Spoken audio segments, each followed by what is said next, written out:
आज स्टार्ट करेंगे अपना अर्थमेटिक प्रोग्रेशन जो कि टर्म 2 में आने वाला है। थोड़ा इंपॉर्टेंट टॉपिक भी है, क्वेश्चन अच्छे बनेंगे। हमें इसमें term, sum of term, number of terms के बारे में जानना है। तो पहले हम बेसिक क्लास लेते हैं ताकि सारा सब कुछ समझ में आ जाए। ठीक है, देखो तो अर्थमेटिक प्रोग्रेशन क्या होता है।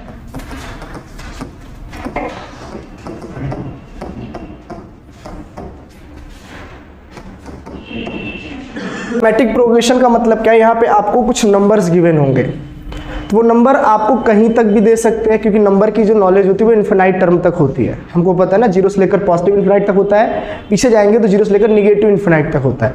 तो नंबर्स बहुत ज़्यादा हो सकते हैं, लेकिन हमें जो भी नंबर लेना होगा उन सारे नंबर के बीच का जो अंतर होगा ना वो हमेशा बराबर होगा। कैसे, देखो जैसे मान लो मैं कोई एक नंबर ले रहा हूँ 2, अगला मैं अगर ले रहा हूँ 4, समझ रहे हो, तो जाहिर सी बात है अगला जो मुझे नंबर लेना होगा वो इन दोनों का डिफरेंस मुझे कितना दिख रहा है, 2। इस वजह से मुझे अगला नंबर क्या लेना होगा, 6, फिर लेना होगा 8, फिर 10, फिर 12, ऐसे ऐसे करके मैं बहुत दूर तक जा सकता हूँ, इन्फिनाइट तक। लेकिन जो भी नंबर लूंगा उस नंबर का जो अंतर होगा ना, डिफरेंस होगा, वो हमेशा सेम होगा। पहली बात, सीरीज दो तरीके से होती है। एक्चुअली ये सीरीज में ही गिवन होगा। सिर्फ दो तरीके हो सकती है, या तो एक पॉजिटिव हो सकती है या एक क्या हो सकती है, निगेटिव। जरूरी नहीं है कि वो दिखने पे ही निगेटिव हो, जरूरी नहीं कि वो दिखने पे ही निगेटिव हो, वो लिखने पे भी निगेटिव हो सकता है। जैसे देखो, जैसे मान लो 8 है, फिर 6 है, फिर 4 है, फिर 2 है, फिर 0 है, फिर -2 है, फिर -4 है, ऐसे ऐसे करके बहुत दूर तक हम जा सकते हैं। ठीक है, फिर आप यहाँ पे चीज बोल सकते हो, सर देखो ये जो आपने सीरीज लिखी है यहाँ से यहाँ तक, इसमें कुछ पॉजिटिव दिख रहा है तो कुछ निगेटिव दिख रहा है। तो दिखने में तो दोनों हो सकता है, पॉजिटिव और निगेटिव दोनों हो सकता है, लिखने और दिखने दोनों में। लेकिन बात जब मैं सीरीज की करूंगा तो इसका अंतर कितना दे रहा है, तो आप बोलोगे 2। कितना दे रहा है डिफरेंस, तो 2 नहीं दे रहा है, एक्चुअली -2 दे रहा है। बस हमें यही जानना होगा यहाँ पे कि सीरीज में जो डिफरेंस है, पॉजिटिव अगर आ रहा है तो पॉजिटिव लेके चलना पड़ेगा, निगेटिव आ रहा है तो हमें क्या लेके चलना पड़ेगा, निगेटिव। डिफरेंस को मतलब इनका जो डिफरेंस होता है, अंतर होता है, उसको एक नाम देंगे हम लोग, क्या देंगे उसको हम, डी। तो डी हमारा दो तरीके का हो सकता है, या तो हमारा पॉजिटिव हो सकता है, समझ रहे हो, या तो हमारा क्या हो सकता है, निगेटिव। और ये पॉजिटिव निगेटिव डिपेंड करता है सीरीज पर, कि जो हम सीरीज लिख रहे हैं वो बढ़ रहा है कि घट रहा है। करेक्ट है। फिर एक अगला देखते हैं। अभी देखो इसमें जैसे मैं लिखा 3, 6, 9, 12, ऐसे ऐसे करके मैं बहुत दूर तक ले जा सकता हूँ। 81 मान लो रोक दिया।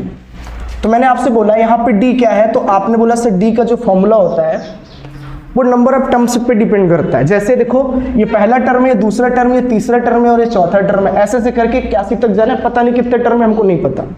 देखिए हम आराम से यहाँ पे बोल सकते हैं ये हमारा T1 है, क्या है हमारा, ये क्या बोल सकते हैं इसको हम T2, और इसको क्या बोल सकते हैं, इसको क्या बोल सकते हैं, सिंपल सा है, ये टर्म 1, टर्म 2, टर्म 3, टर्म 4 है। तो D मुझे जब भी निकालना होगा तो टर्म 2 में से मुझे टर्म 1 घटाना होगा। तो इसका अंतर कितना आ जाएगा, 3। D निकालने का और तरीका है, जरूरी नहीं कि स्टार्टिंग से ही निकालो, D हमेशा कॉमन होता है, कहीं से भी निकालो। तो इस बार हमने इन दोनों को पकड़ लिया, तो इस बार हमने T4 पकड़ लिया -T3। लेकिन हमेशा ये याद रखिएगा, पहले हमेशा बड़ा टर्म ही रखिएगा, उसके बाद फिर उससे एक कम टर्म रखोगे तो हमेशा हमारा क्या आएगा, D आएगा। तो D का जो फॉर्मूला आएगा एग्जैक्ट में वो आएगा T2 - T1, यानी कि दूसरा वाला टर्म और पहले वाले टर्म को जब माइनस करोगे तो तुम्हें वहां से D निकल जाएगा। क्या निकल जाएगा, D। जैसे इसका D निकालने के लिए हमें क्या करना पड़ा, तो D निकालने के लिए T2 माइनस क्या लेना पड़ा, T1। अब D2 क्या है, T2 क्या है 6, तो हमने 6 लिख लिया। T1 कितना है, तो हमारा बोलोगे 3 है, हमने यहाँ 3 रख लिया, जिस वजह से D हमारा कितना आ गया, 3। वो भी देखो पॉजिटिव में आया, किस में आया, पॉजिटिव में आया। अगर मुझे निगेटिव में निकालना होगा तो मेरा सीरीज फिर ऐसा बनता, क्या चीज, मतलब ये D जो निकला है वो 3 निकला, मतलब डिफरेंस है ना, इन दोनों के टर्म का अंतर जो अंतर है 3 आया, तो डिफरेंस हमारा 3 हो गया। मान लो सीरीज घटते हुए दे दे, 15, 12, 9, 6, 3, 0, -3, -6, ऐसे ऐसे करके वो घटते हुए जा रहा है। वो सीरीज एग्जामिनर खुद देगा, तुम्हें दिमाग नहीं लगाना है। फिर उसने बोला कि तुम यहाँ से D निकाल कर दिखाओ। तो D क्या होता है, T2 माइनस क्या होता है, T1। तो T2 कितना है आपकी नजर में, 12। और ये कितना दिया है 15। अब लेस करोगे तो -3 आएगा। क्या आएगा? -3। तो डी जो है आपका positive as well as negative हो सकता है। अगर तुमने थोड़ी सी भी लापरवाही की तो तुम्हारा सीरीज का सम गलत हो सकता है। अभी तक समझ में आया कि डी जो है दो तरीके से हो सकता है, positive as well as negative. अब इसमें कुछ फंडामेंटल रूल है, एपी के कुछ नियम है। जैसे मान लो कोई सीरीज दे दे 10, 13, 16, ठीक है, 19, फिर उन्होंने ले लिया 22, फिर ऐसे करके 25, ऐसे ऐसे करके वो कहीं तक भी जा सकता है। मैंने बोला नंबर ऑफ टर्म्स कहीं तक भी जा सकता है, इन्फिनाइट तक जा सकता है, ठीक है। इसमें से तुम्हें 3 चीज जानना बहुत जरूरी है, 2-3 चीजें मुख्य। जैसे सबसे पहले तुम्हें पता होना चाहिए फर्स्ट टर्म। क्या पता होना चाहिए? First term. फर्स्ट टर्म को हम लोग जो इंडिकेट करते हैं एपी के टर्म, उसको हम ए बोलते हैं। क्या बोलते हैं उसे हम?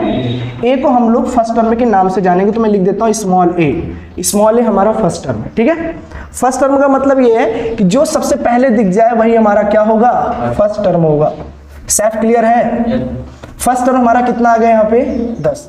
फिर उसके बाद तुमको एक चीज और पता होना चाहिए यहाँ पे, ठीक है, डी। क्या पता होना चाहिए? डी अभी सिखाया। T2 माइनस क्या होता है?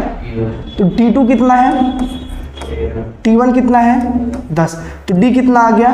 3। तो आपको D निकालना भी आ गया, फर्स्ट टर्म भी आ गया, डिफरेंस ऑफ टर्म्स भी आ गया। अब एक चीज और होता है, हमें लास्ट टर्म पता होना चाहिए। क्या पता होना चाहिए? Last term. अब जैसे इसमें लास्ट टर्म कहीं पता नहीं है, लास्ट टर्म हमें नहीं पता, लेकिन अगर एग्जामिनर ऐसे ले जाकर कहीं पे रोकता, कहीं पे रोकता का मतलब से मान लो 28 ले लेता, फिर 31, फिर 34, फिर 37, ऐसे करके अपनी सीरीज रोक देता हूँ। बात समझ रहे हो? ऐसे करके सीरीज रोक देता और ऐसे करके बीच में कहीं ना कहीं वो डॉट ले लेता, ऐसे ऐसे करके, समझ रहे हो? तो कहीं ना कहीं आप बोलते हैं सर देखो उन्होंने लास्ट 37 तक रोका है, तो उसका जो लास्ट टर्म है वो हमारा क्या कहलाएगा? 37। ये चीज याद रखना, ठीक है, याद रहेगा। उसको बोलेंगे हम लोग TN। क्या बोलेंगे? TN ही हमारे लिए क्या कहलाएगा? लास्ट। और एक सबसे इंपॉर्टेंट रूल जो होता है समझने के लिए, वो होता है सिर्फ n। क्या होता है? nth टर्म, ठीक है, या आप बोल सकते हो सिर्फ n। तो n को यहां पे हम लोग इंडिकेट करेंगे नंबर ऑफ टर्म्स। तो अभी बस सिर्फ बता रहा हूँ चीज समझने के लिए, पूरा इंप्लीमेंट करूंगा एक साथ, तो कुछ क्वेश्चन होंगे जो हम लगाएंगे, वो ऑटोमेटिक हमें समझ में आ जाएगा। चलो, तो ये थोड़ा सा बेसिक था। इसमें जो क्वेश्चन पूछे जाएंगे वो आपको कुछ 3 तरीके से क्वेश्चन पूछे जाते हैं एपी में, ठीक है। फिर उसके बाद कुछ मिसलिनियस क्वेश्चन होते हैं, उस पर हम देखेंगे, लेकिन पहले बेसिक क्वेश्चन क्या पूछे जाते हैं। पहला तो आपसे पूछ सकता है फाइंड नंबर ऑफ टर्म्स, कि कोई एक सीरीज दे देगा और बताएगा उसमें कितने नंबर ऑफ टर्म्स हैं, मतलब कितनी बार गिनना पड़ेगा हमें, ठीक है। फिर दूसरा हमसे पूछ लेगा find last term. Find last term, जरूरी नहीं कि वो लास्ट टर्म ही पूछे, कभी कभी वो सीधा सीधा नाम रख के पूछ सकता है कि आप 19th टर्म बता दीजिए, या कभी कभी आपसे पूछेगा कि भैया 23 टर्म बता दीजिए, या आपसे कोई पूछेगा कि 30th टर्म बता दीजिए। ऐसे करके वो डायरेक्ट पूछ सकता है, तो उसको हम लास्ट टर्म के नाम से ही जानेंगे, क्योंकि उसके आगे तो पूछेगा नहीं, वो हमारा लास्ट टर्म हो जाएगा। एक सबसे इंपॉर्टेंट जो होता है उसको बोलते हैं सम ऑफ टर्म्स, मतलब जो भी सीरीज दी होगी उसको हमको सबको जोड़कर एक साथ बताना होगा, उसको हम लोग बोलते हैं सम ऑफ टर्म्स। ये 3 चीज हमें पढ़नी है। तो सबसे पहले हम फोकस करेंगे कि नंबर ऑफ टर्म्स निकालने। क्या निकालने हैं? Number of term. चलो, तो एक सीरीज देता हूं समझने के लिए। देखो, जैसे मैं ले लिखता हूं 10, 15, 20, 25, 30, ऐसे ऐसे करके 295 तक गया हूं। एक चीज और बता दो, अगर लास्ट में केवल नंबर लिखा है तो उसको लास्ट टर्म मान के चलेंगे। बात समझ रहे हो? अगर उसके ऊपर कहीं ना कहीं अगर TH लगा दिया, इसका मतलब ये कोई नंबर नहीं है, ये टर्म्स है। पूछना चाह रहा है कि 295 तक, यानी कि 295 पद पर कौन सा नंबर होगा।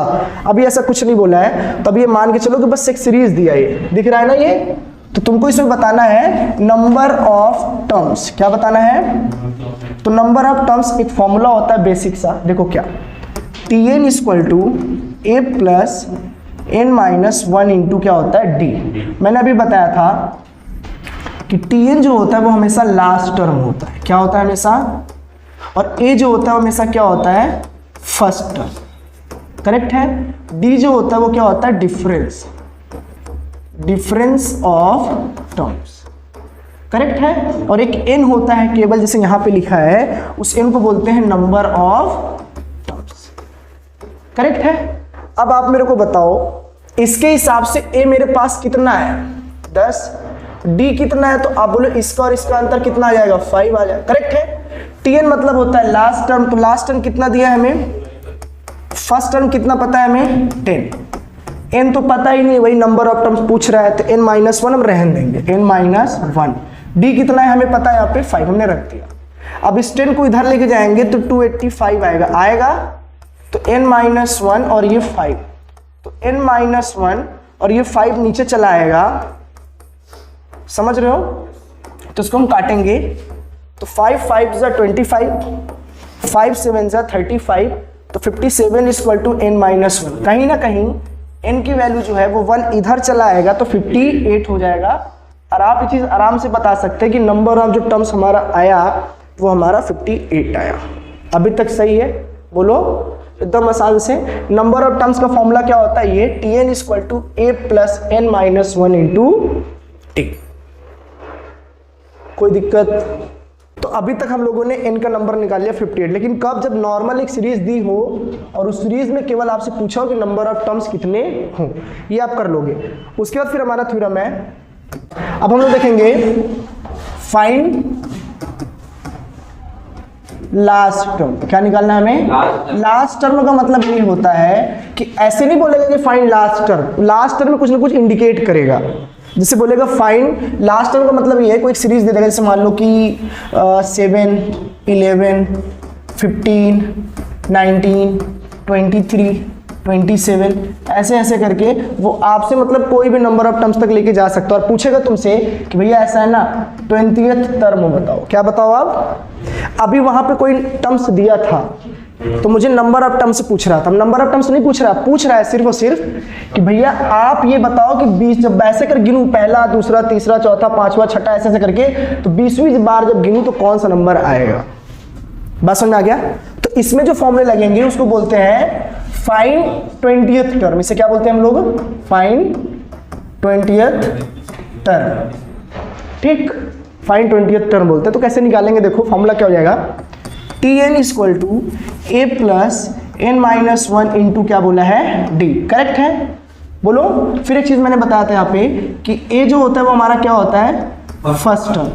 बताओ हमारा फर्स्ट टर्म क्या है यहाँ पे, तो आप बोलोगे 7 है, क्या है। फिर हमें d निकालना है, तो d जो होता है t2 माइनस t1 होता है, तो t2 11 है और ये 7 है, तो कहीं ना कहीं 11 माइनस 7 करोगे तो कितना आ जाएगा 4।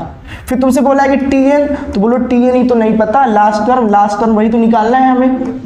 लेकिन नंबर ऑफ टर्म्स इस बार हमको पता है, कितने नंबर ऑफ टर्म्स 20 इस बार हमको गिवन है, समझ रहे हो। तो जब सब कुछ गिवन है tn निकालना है हमें, तो a की वैल्यू कितना है 7, n कितना दिया हमें 20, तो 20 माइनस 1 इंटू डी की वैल्यू कितनी है 4, तो 7 प्लस 19 इंटू 4, तो 7 प्लस 76, करेक्ट है। बोलो तो कहीं ना कहीं tn की जो वैल्यू आ गई वो हमारी कितनी आ गई, बोलो, तो tn इक्वल टू आ गया 83। तो एकदम आसान सा कंसेप्ट है कि जब सीरीज दिया हो, नंबर ऑफ टर्म्स पूछा हो, तो पिछला वाला कंसेप्ट लगाएंगे। और मान लो सीरीज दिया है और टर्म ही लास्ट का पूछ ले कि भैया 20th टर्म क्या होगा, इसी तरीके का 30th टर्म पूछो तो यहाँ 30 रखता, तो यहाँ हम क्या रख देते 30, और यहाँ पे क्या रख देते हम 30। 15 पूछता तो हम 15 रख के 15 से हम निकाल देते। अभी तक का क्लियर है? बोलो आगे बढ़े और बनते हैं यहाँ पे क्वेश्चन, अभी बेसिक बता रहा हूँ समझ में आएगा। इस बार हमें निकालना है सम ऑफ टर्म्स। क्या निकालना है, sum of terms. Sum of terms का मतलब क्या होता है, कोई भी एक सीरीज दे देगा, जैसे मान लो कि 8 दे दिया, 12 16 20 ऐसे ऐसे करके उन्होंने क्या कर दिया कि लास्ट दे सकता है, जैसे मान लो 400 या 40 तक या 400 ही दे दिया, मान लो लास्ट टर्म 400 दे दिया उन्होंने, ठीक है। फिर आपसे पूछता है सम ऑफ टर्म्स बताइए इनका। तो सम ऑफ टर्म्स का जो फॉर्मूला होता है वो Sn equal to n/2 2a plus n-1 into D, ये होता है। लेकिन सही मायने में इसके फॉर्मूले और होते हैं, सम ऑफ टर्म्स के 2 फॉर्मूले होते हैं। एक तो वो होता है सम ऑफ टर्म्स के कि first term plus last term divided by 2 और इनटू करना है नंबर ऑफ टर्म्स से, एक ही फॉर्मूला होता है। एक फॉर्मूला ये वाला होता है जो भी हमने लिखा 2a plus n-1 into D, ठीक है। अब ये यहीं से ना यहाँ पे बन के आया है। कैसे बन के आया मैं आपको दिखाता हूँ। देखो इसको अगर आप चाहो तो n/2 रहने दो, 2a का चाहो तो आप अलग अलग लिख सकते हो ना, इंटू डी। तो कहीं ना कहीं आप शुरू से पढ़ते आ रहे हो कि नंबर ऑफ टर्म्स जो होता है उसका फॉर्मूला होता है a प्लस n-1 इंटू क्या होता है t। तो कहीं ना कहीं इस n को हम लोग क्या बोलते हैं, लास्ट टर्म। क्या बोलते हैं? तो लास्ट टर्म का जो फॉर्मूला होता है a प्लस n-1 इंटू क्या होता है t। तो कहीं ना कहीं ये वाला जो चीज़ दिख रहा है सेम टू सेम वो यहाँ पे आपको दिख रहा है। तो आप बोल सकते हो कि n/2 यहाँ रहने दो और ये फर्स्ट टर्म प्लस इस पूरे इक्वेशन को यहाँ से यहाँ तक का मैं इसको लास्ट टर्म मान लूंगा। लास्ट टर्म आया, ठीक है। अभी तक समझ में आ गया। फिर मैंने बोला कि आराम से डरा के मार मत दियो, ठीक है। n/, क्या है यहाँ पे 2 और ये क्या फर्स्ट प्लस लास्ट। इसको दो तरीके से तुम लिख सकते हो, कोई दिक्कत नहीं। चाहे इसका आधा बना लो, समझ लो, चाहे इसका आधा बना लो। जैसे मैं सिंपल एग्जांपल देता हूँ। मान लो इस नंबर को मैं उठा के अलग देता हूँ। देखो इससे मान लो कि n/2 है, फिर first plus last divided by 2। तो n का नंबर तुम कुछ भी मान लो, सिर्फ समझाने के लिए बोल रहा हूँ। अगर तुम इसको 20 मान लेते हो तो 20 का ये आधा और अंदर मान लो इन दोनों को जोड़ने पर 40 आ रहा है। कितना आ रहा है? 40। ऐसा जोड़ने में मान लो आ रहा है तो हमने कहा 40 रख लिया। जब सॉल्व करोगे तो यहाँ 10 आएगा और इंटू 40 ये कितना आ जाएगा हमारा? तो हमारा 400। कितना आ जाएगा? अब एक तरीका और है कि ये आधा n को यहीं रहने दो, a प्लस l का मैं अगर आधा मान के सॉल्व करूँ क्या तब भी आंसर आएगा क्या? हाँ बोलो। ठीक है। मैं अगर a प्लस l करके इंटू l करके डिवाइड बाय 2 करूँ तो कुछ मत करो, तुम पहले इधर देखो, चुप रहो। देखो n है तो n की वैल्यू मैंने क्या मान लिया इस बार? यहाँ पे 20 माना था, फिर यहाँ 20 मान लूंगा। फिर a प्लस l की वैल्यू कितना है? 40 है अपॉन 2। तो 20 इंटू 20 तब भी कितना आया? 400। कहने का मतलब ये है कि इस फॉर्मूले को आप दो तरीके से लिख सकते हो। चाहो तो आप ये यही रहने दो या तो आप इसको ऐसे रहने दो, कोई दिक्कत नहीं है। तरीका वही है। इसीलिए लोग कहते हैं कि ये वाला फॉर्मूला ठीक है, ये भी फॉर्मूला रख सकते हो, लेकिन कब? जब आपको लास्ट टर्म पता हो। क्या पता हो? लास्ट टर्म पता हो, साथ में n मतलब होता है नंबर ऑफ टर्म्स पता हो। नहीं पता है तो ये फॉर्मूला आपको रखना पड़ेगा। करेक्ट है? अब ये क्वेश्चन देखो। अब ये SN मतलब सम ऑफ टर्म्स बता। नंबर ऑफ टर्म्स कितने? तो बोलो नंबर ऑफ टर्म्स ही तो नहीं पता हमें। तो नंबर ऑफ टर्म्स निकालने के लिए पहले हमें फॉर्मूला लगाना पड़ेगा Tn equal to a plus n-1 into last term कितना है? फर्स्ट टर्म कितना है? बोलो 8। नंबर ऑफ टर्म्स कितना है? नहीं पता, वही तो निकालना। d कितना? इसका अंतर कितना आएगा? 4। ये इधर चलाएगा तो जाएगा 392 इक्वल टू n-1 इंटू 4। तो n-1 और 392 अपॉन 4, ठीक है, 98 1। मतलब तुम बोल सकते हो n इक्वल टू कितना आया? 99। अब ये 99 अगर आया तो इसका मतलब ये है कि तुम्हें बस रखना, जब 99 वो हमें पता ही चल गया तो इसका एक फॉर्मूला और था, SN equal to first plus last divided by 2 और नंबर ऑफ टर्म्स। तो फिर ये लगाने की जरूरत नहीं है। पूछो क्यों? फर्स्ट टर्म पता है कितना है? बोलो 8। लास्ट टर्म पता है कितना है? बोलो 400। इसका क्या लेना है मेरे को? आधा। सही है। फिर नंबर ऑफ टर्म्स अभी निकाला कितना है? 99। मैंने ये रख दिया। करेक्ट है? बोलो। तो ये फॉर्मूला ना यूज करके मैं नीचे वाला यूज कर रहा हूँ क्योंकि मुझे नंबर ऑफ टर्म्स पता चल गया, तो फिर मैं ये यूज करने नहीं जाऊंगा। अब देखो यहाँ पे, अब इसको जरूरत कितना है? 408 डिवाइडेड बाई 2 और इंटू कितना आ गया? 90। इसको मैंने सॉल्व किया तो कितना आ गया? 204 इंटू 99। करेक्ट है। अब मुझे इसको मल्टीप्लाई करना है तो कितना जल्दी करते हैं। देखो पूरा आप इसको 99 को 100 ही मान लो तो कहीं ना कहीं ये 20,400 आ जाएगा। आ जाएगा? बोलो। ऊपर से आपने 100 बार लिया, मतलब एक बार ज्यादा लिया, तो 204 इसमें से माइनस कर दो, माइनस 204। करेक्ट है। चलो अब अगर इसको सॉल्व करोगे तो आंसर आएगा, यहाँ 6 आएगा, यहाँ 9 आ जाएगा, यहाँ 1, यहाँ 0, यहाँ 2। करेक्ट है। तो ये आपका आंसर आ गया 20,196 यानी 20,196। ये आपका आंसर है। करेक्ट है। तो सम ऑफ टर्म्स जो निकाला मैंने, बेसिक बताया, वो चीज़ देख लेना। ठीक है। तो अभी तक के लिए इतना। बाकी नेक्स्ट सेशन में लोग पूरा क्वेश्चन देखेंगे, क्वेश्चन की वैरायटी कैसे, क्वेश्चन कैसे सॉल्व करते हैं। तो पहले लेक्चर में लोग सिर्फ बेसिक देखेंगे कि number of terms, last term और सम ऑफ टर्म्स के फॉर्मूले कहाँ से आए, क्यों आए और किस लिए आए। ठीक है। चलो बाय। Thank you.